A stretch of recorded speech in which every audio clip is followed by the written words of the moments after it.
Poor email hygiene is the #1 reason why businesses get compromised today. It's not someone hacking into your computer and planting a backdoor Trojan virus anymore. It's the attack of identities online. And those are either in Google Workspace or Office 365 normally. So out of 100 companies that we look at, 95 of them will have Office 365. So at the end of the video, I want to show you some of the tools that we use frequently to determine what a potential client's email security looks like. And this will give you the opportunity to check up on your technical person to see if they've actually advised you correctly and helped you mitigate risks from an email security standpoint. So let's dive in. I'll have you open up your web browser and go to mxtoolbox.com. Once you get there, I want you to click on the DMARC tab, and then I want you to put in your domain.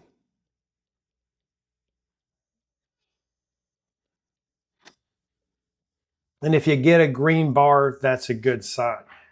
There's really 3 options in DMARC, and I won't get too deep into the DMARC explanation. I may make another video and post down below in this post that would explain that, but you can Google that and quickly come up with a better explanation than what I could probably give you. But it is one of the 3 pillars that's necessary in order to prevent someone from masquerading as you. And I believe that businesses have a responsibility of preventing this from happening. And it's a subscription, it's a set of tools. You need someone to help that be set up in your organization. But it's pretty simple from that point on. It's not something you have to spend thousands and thousands of dollars on. So if you don't see something like that, let's pick a domain that I know that doesn't have this.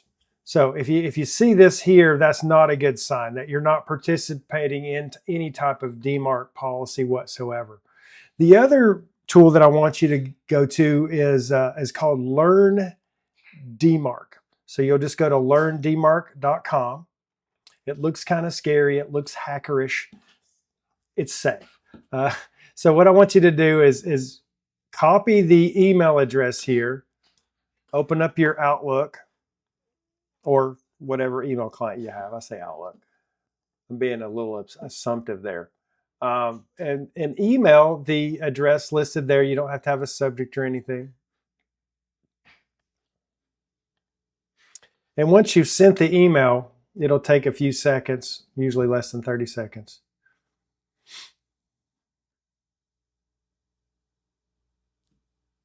I say that.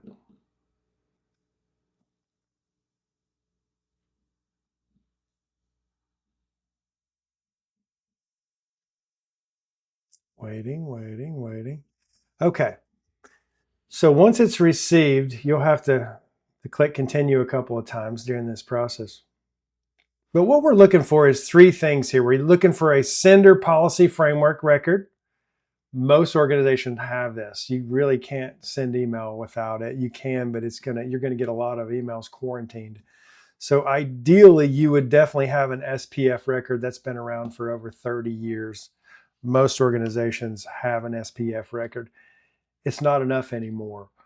So years ago, they came out with a new program called DKIM that uses SPF as well.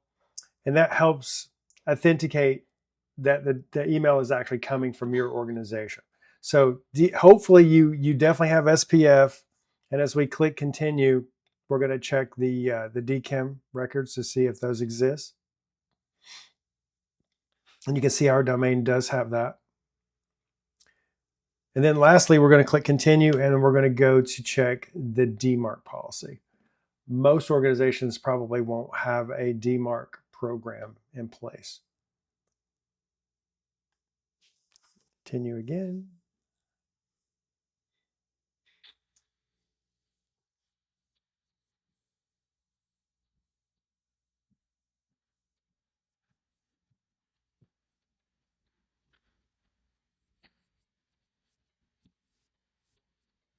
All right, continue.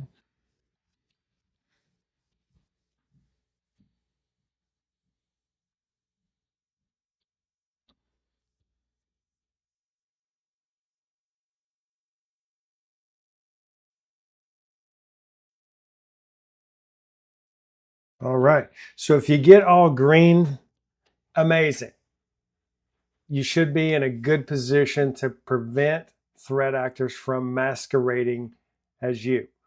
If you're not participating in DMARC whatsoever, then that could be a red flag. It could mean that a threat actor could use spoofing or a masquerading attempt to one of your clients, and it may look as though it's coming from you. We've seen a lot of cases to where this has happened and it's led to financial loss. If you're overwhelmed by this, feel free to, at the bottom, I think there's on the second section over here on the screen, you can say share, copy to clipboard, or you can print this to a PDF.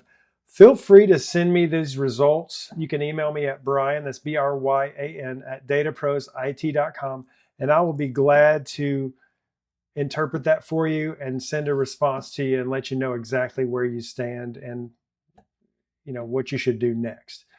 So once I have your email address and your domain, I can do a little digging for you and give you some good feedback on that. Again, Brian Stewart, CTO here at Data Professionals, want to raise awareness and help small businesses not become low-hanging fruit and be subject to business email compromise. Talk to you soon.